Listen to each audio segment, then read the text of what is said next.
Hello everybody and welcome back to the channel. It feels like an age since I last did one of these. I know it hasn't. It's been about nearly 3 weeks, but anyway, we're back on track. We will slowly get there. Very slowly, mind you, but we're still gonna get there.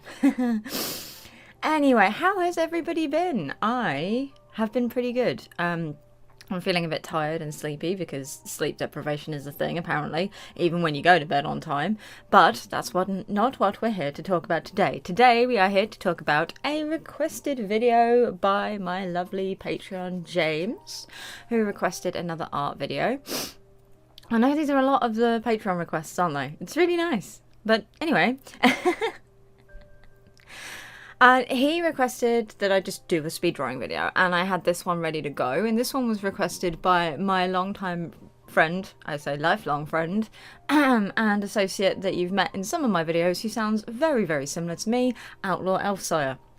Now, as you probably know from some of my videos and my past rants and things like that, Crosshair is one of, if not my favourite clone character. Didn't start off that way, I will let you know. I thought he was an insufferable piece of shit for starting a fight with Rex, and I didn't understand how important this character was going to become to me. But here we are. We're at the end of the Bad Batch, completely and utterly. Only 3 seasons, when I'm pretty sure it was originally announced before. And there was a lot that I enjoyed about this last season, and there was a lot that I did not enjoy, and a lot of stuff that really needed to be expanded upon. And I can finally understand some of those people that like really badly critique Star Wars, because I love this show.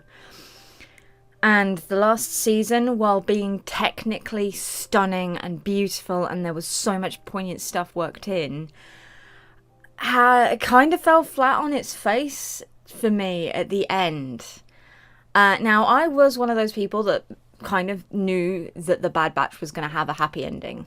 But it wasn't as happy as everybody lets on. And everybody's been going on about how, yay, it's a happy ending. And no, I'm really annoyed at how they handled Tech's death. He did not impact.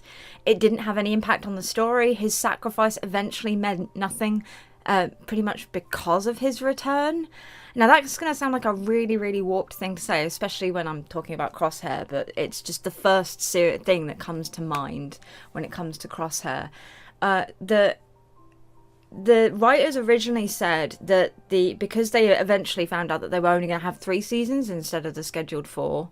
I'm pretty sure that's what it was, because I know that loads of people thought it was going to be 4 seasons. But they broke it down to mirror the original trilogy. As in, the first season was A New Hope. You didn't really know what was going on. It kind of built up the world. Again, kind of poorly now that I've watched it again. But, you know, it's a kid's cartoon. You can't really hope for much more. The second season was The Empire Strikes Back, where the team suffers a lot. And then it was supposed to be Return of the Jedi.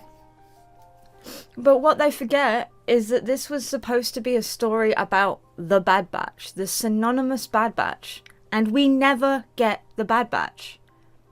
I wish I was kidding, but they are never the Bad Batch as a whole, ever, throughout the entire 3 series. What do I mean by that? Well, the entirety of the Bad Batch is the 5 main characters plus Omega. Okay, that is the Bad Batch. That is the Found Family unit. Except at the end of the first ever episode, they lose Crosshair and they never try and go back for him. Okay? They never try. I could bitch about that for hours, and I do have arguments for people who are like, oh, but what did you expect them to do? They had a child to look after. They had a child to look after when they raided a fucking city. We can bitch about that in another video. This isn't about that, okay? This is about the Found Family trope and how Bad Batch failed it. Okay, cool. They are together, technically, I suppose, at the end of the first season, but Crosshair is still the enemy. He's still the antagonist, therefore is not part of the Bad Batch. Even the Bad Batch don't consider him part of the Bad Batch. Prove me wrong. They really fucking don't. They bring him along out because Hunter can't bear to have the death of a brother on his shoulders, which he's going to get to live through anyway. Ha. No, I don't like Hunter. He needed some work. We never got to see that. And because we never got to see that, I don't like him. If you do, that's fine. I will enter into a happy debate about that, but it has to be a good debate and not just someone that devolves into name calling. At the end of season 2, they kill Tech. It has been confirmed. He's dead, apparently. No body, just a pair of broken goggles. Which again, if the train car landed on him the way that they wanted us to believe, there would not be goggles left. The goggles are the most fragile part of that entire suit of armor he was wearing. They would be, if it managed to crush the helmet so it could break the glasses are gone. There is nothing left, okay? That's how physics works. Doesn't matter if it's a Star Wars film or a cartoon. If you're crushed under something that big, there is nothing left of you. Not even goggles. So, fuck that, I suppose. And then there's season 3, where Tech's death and ultimate sacrifice impacts nothing other than the fact that the writers have admitted that they didn't know how to write Tech in. So because of that, the fact that they couldn't figure out how to keep their highly intelligent,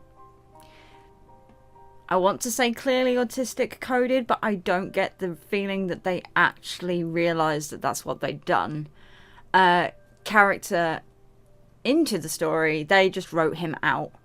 And what they seem to forget, and I understand that the stakes needed to be raised and all that kind of stuff, but do you not think that someone sacrificing their ability to be an able-bodied person is a good enough sacrifice?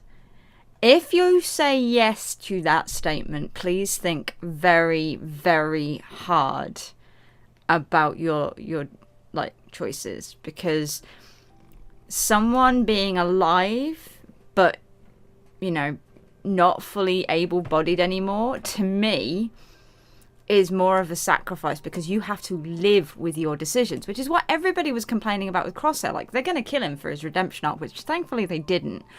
And then it'll just be, you know, death by redemption again. We don't need sacrifice to always mean death. And I get it, people are pissed off that people die in Star Wars and always come back, but this needed to have, for this story to have been as impactful as they wanted it to be, and for it to not have been such a divisive thing in the fandom, because it's divided fandoms. Like, Outlaw and I are pissed, okay? We're absolutely fucking livid at the ending. I mean, yes, there is a happy ending, as I said, everybody lives. Crosshair's permanently disfigured. Like, that man hasn't been through a fucking enough, and that's a whole other story. I should have talked about his PTSD in his hand in this, because Crosshair's wounded in this, not Tech, and how the story failed. I love The Bad Batch, but I really feel that they've dropped the ball on the writing of the 3rd season. They could have made it a beautiful thing, and there's so many things they missed, and so many things they fucked up. And I suppose that's why we have fan fiction. Anyway, I do hope you enjoyed this mini kind of rant while I drew a badly beaten up Crosshair. Thank you so much for watching, everybody. Take care, have fun. We will see you next time. Goodbye.